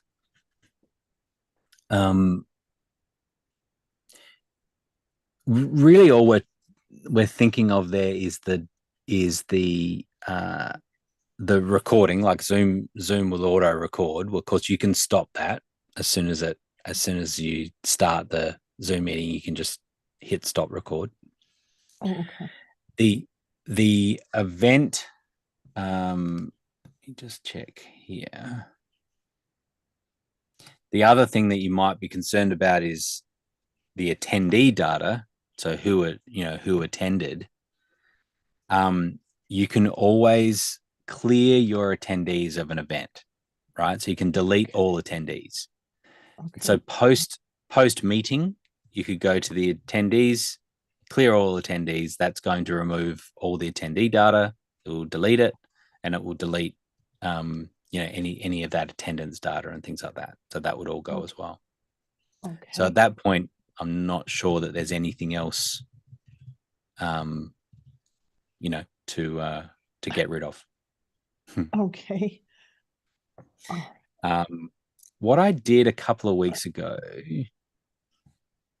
is I did a bare basics. This is all you need. This is what you need to get an event going. And I think it was about 7 minutes or something like that. It was part of one of these calls. And so I'm just seeing if I can. It's 12 February 26th. It might have been that one. Did it at the end. Yeah, here it is, I think. Is it another? Here's this guy. So helpful. Jaletta. She's like, I know that voice. On Windows, wow. Come over to the light side. There's a bit of Jeff. There's a bit of Inception going on now. We've got a Q&A call folding into another Q&A call. I'm just wondering if, in fact, I don't think it was that one. Let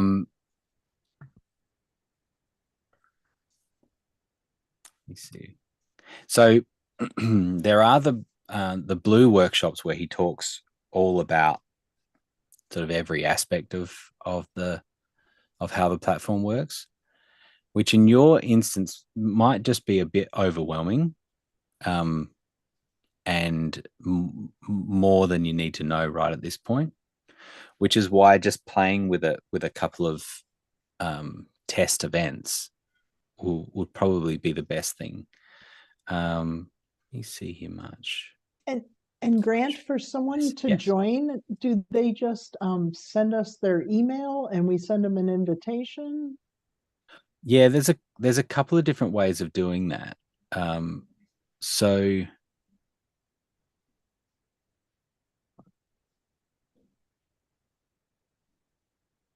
I think I might have found it. Awesome. Let me see here.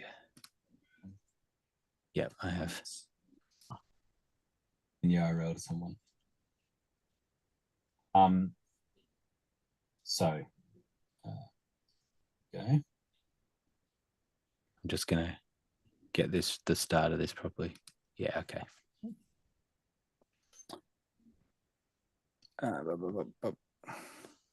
Share. Start. All right. I'm just going to put in the chat now a link to this video, which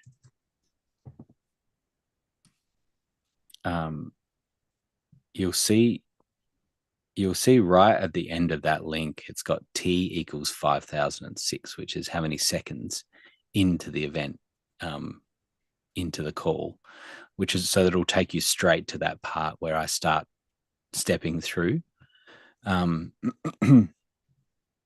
Start stepping through the bare basics of just getting an Obvio event going. Okay. Okay. So then I would now what I would say is, yes, you could have the people send, you've got your email address, their email address, and you could send them just their dashboard login link. So you could do it that way. Your very first one, this is what I would suggest you do, and I'll show you. We're going to do the most basic way of using Obvio. I'll show you this Thank here. you. Welcome.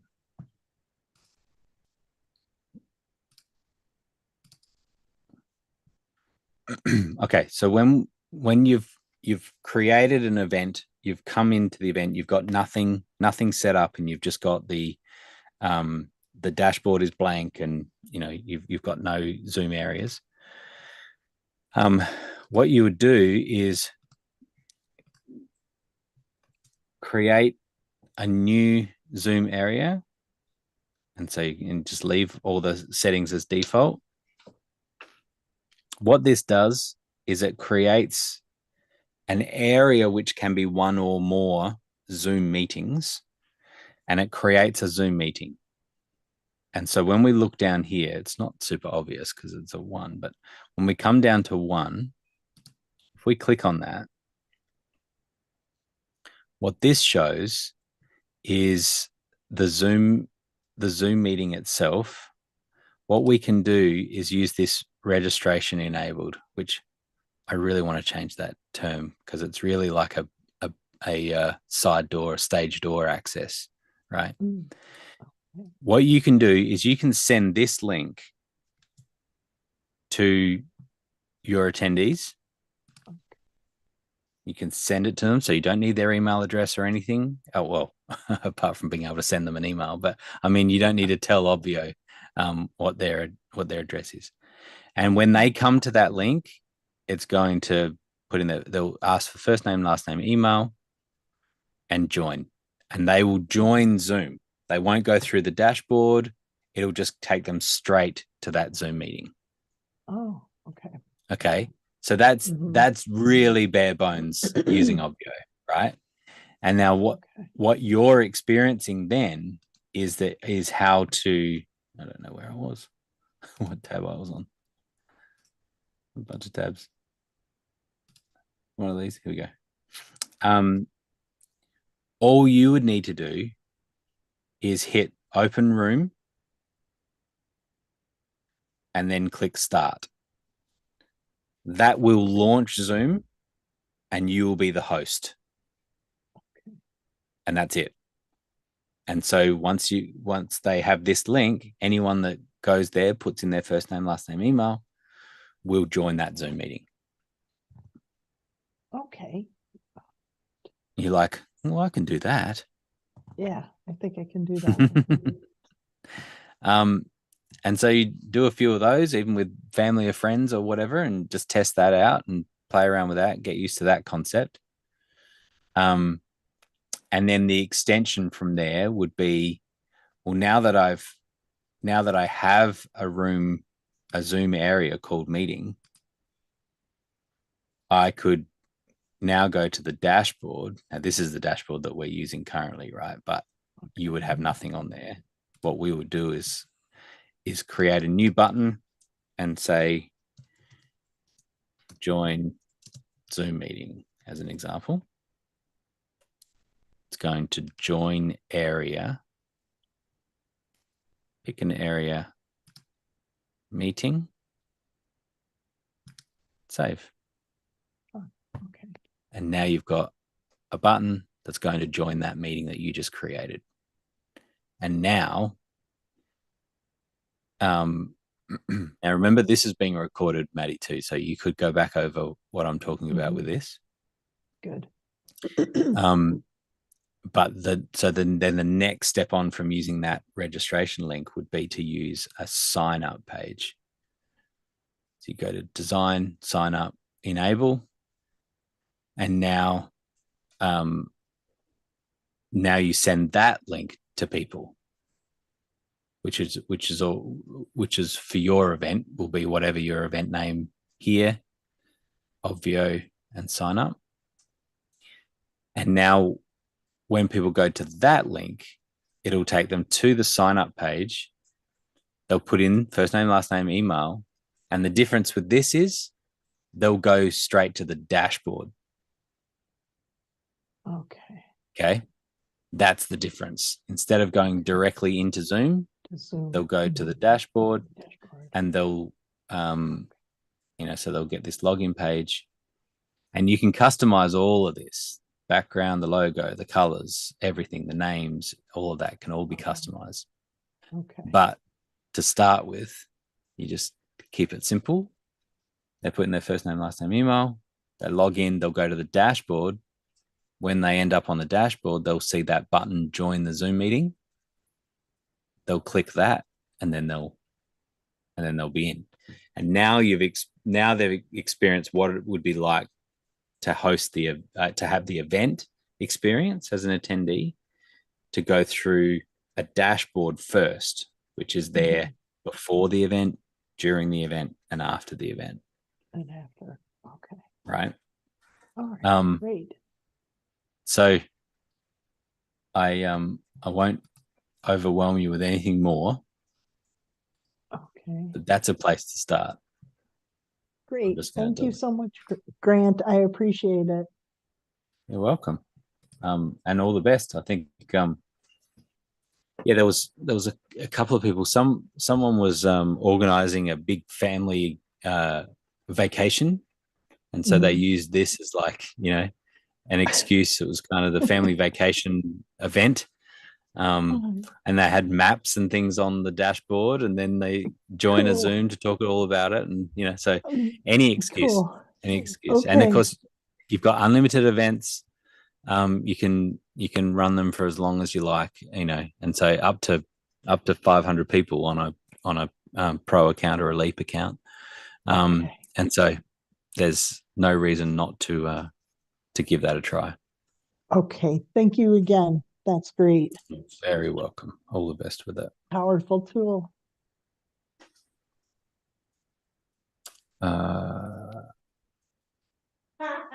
Lane. Okay, let me just see. We've still got a couple of questions here. Hey, Tamara.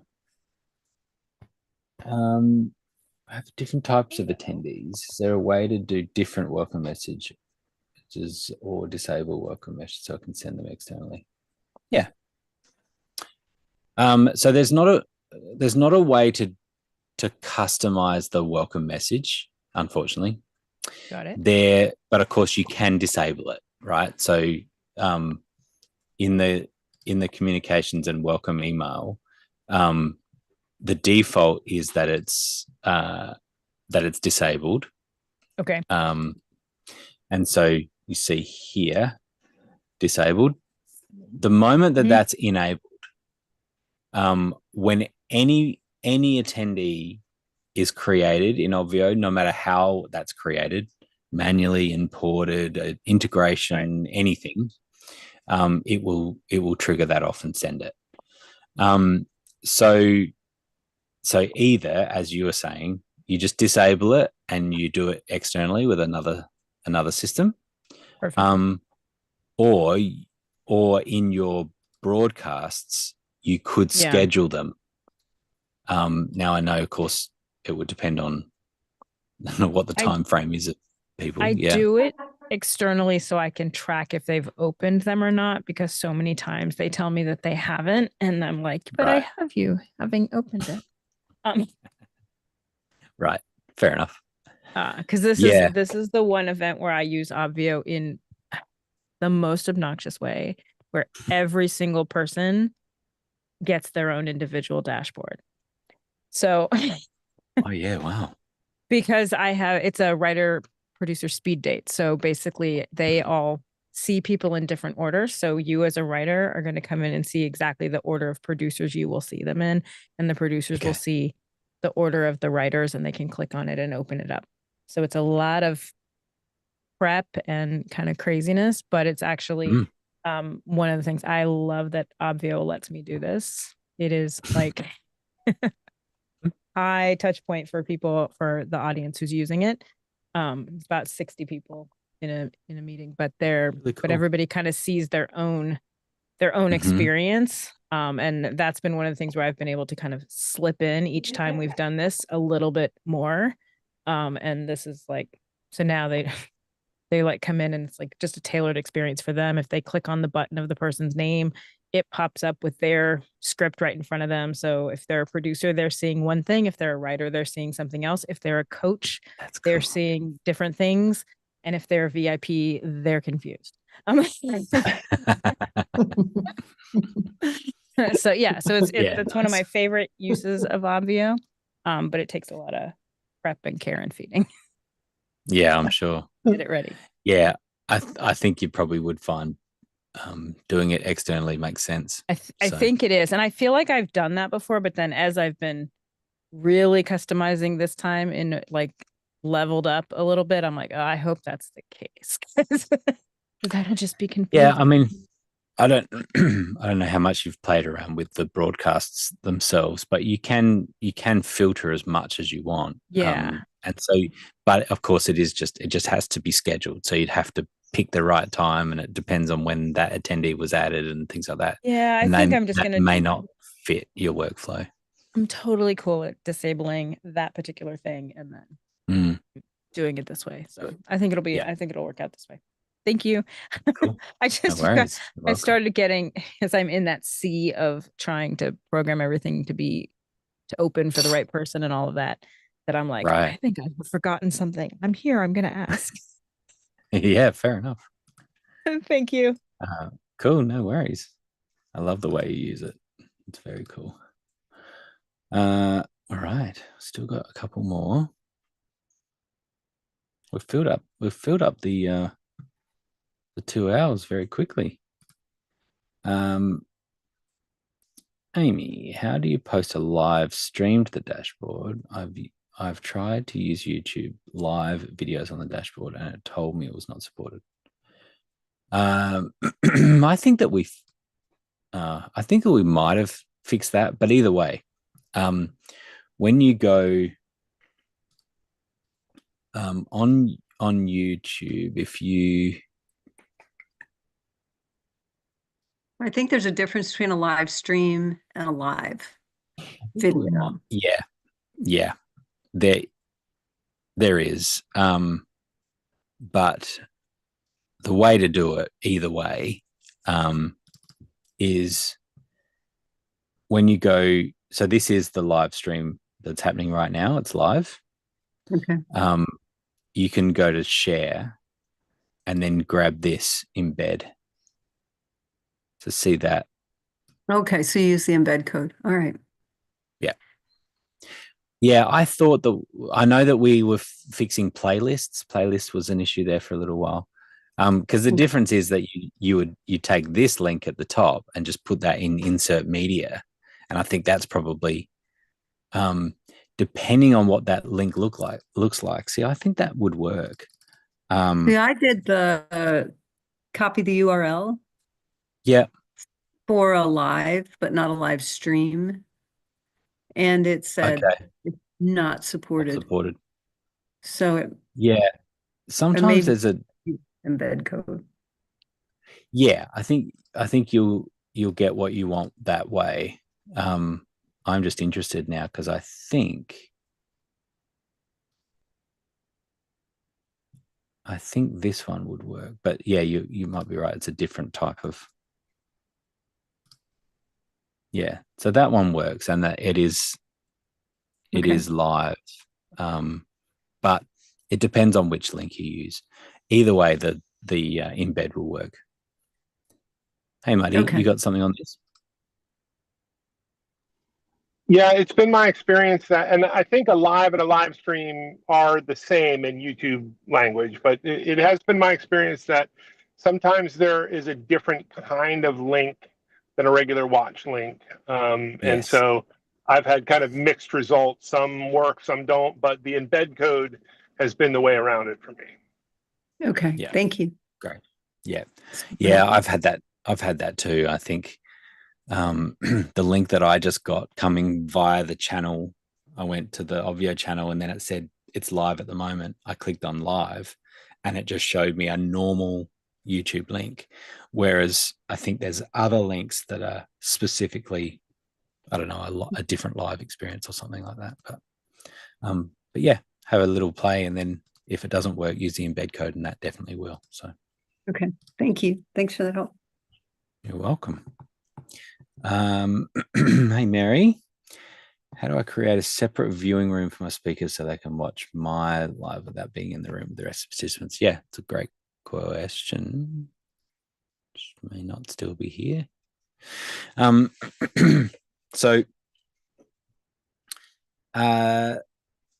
there's not really much in Obvio that helps you necessarily with this, and so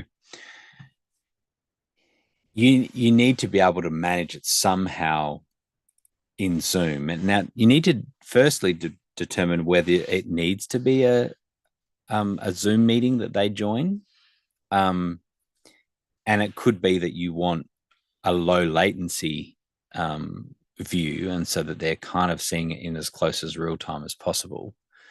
In which case, it's a production setup, which is pulling the Zoom meeting, you know, whether it's screen scraping it or yeah, or there's a few other different ways, but probably screen scraping, meaning that you've got the output of one computer going into the input of another. You join the speaker Zoom room, and now you have the video from the other Zoom meeting going in there and the audio going in there.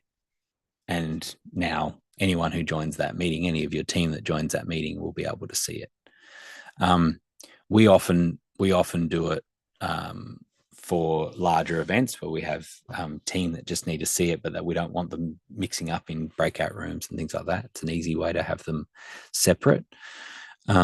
And so it's more of a production setup. You're setting up another Zoom meeting. Maybe you're creating a button on the dashboard just for team. And so it's the team theater. It's often what we call it. And now they click on the team theater, they go to that Zoom meeting. And from a production point of view, you've got a couple of computers that are making that happen. But yeah, if you want to talk about that more at some point, come back and we can discuss how some different ways. Of course, the other way is to live stream to a private YouTube video or an unlisted YouTube video, and then just send your team that link. And just bear in mind that it would be 15 to 30 seconds delayed, which normally would not be a big issue.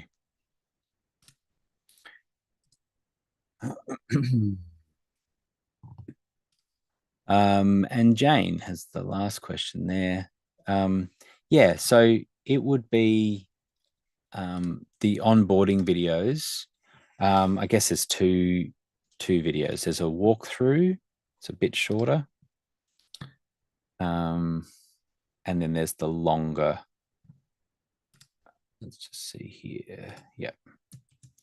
So just in chat, Jane, just putting it here. There's the longer onboarding videos, which is searchable. And then there is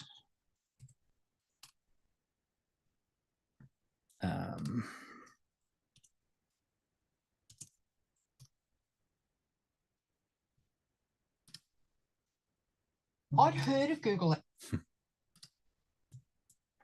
Then there is this one, which is about a 40-minute sort of me walking through all the different aspects of Obvio. So that's those two links there. Have a play with that. Thank you. You're welcome. Do you have a link for onboarding for the marketplace? Oh, yeah. No, not marketplace. Yes, marketplace. The one the one where you create landing page. Right. Is that marketplace? Yeah, it is marketplace. Okay. Yes, marketplace. Let's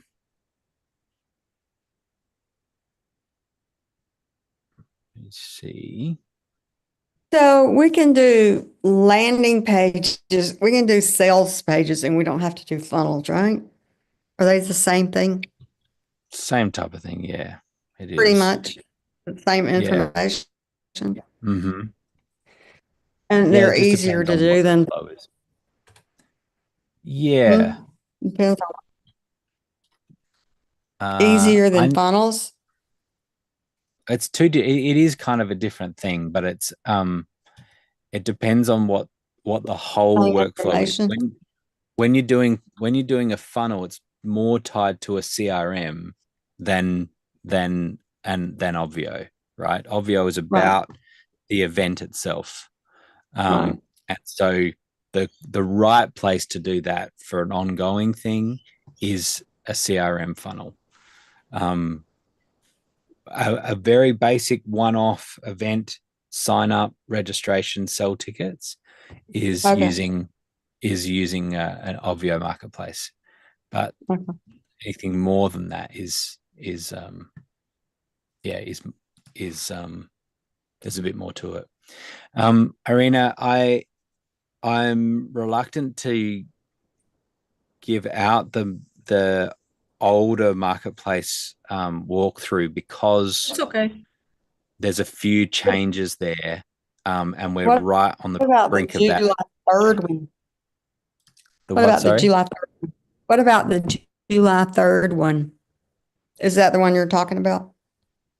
There's one on July 3rd that you or Muddy. It would get you reference. Yeah, it was Heather probably.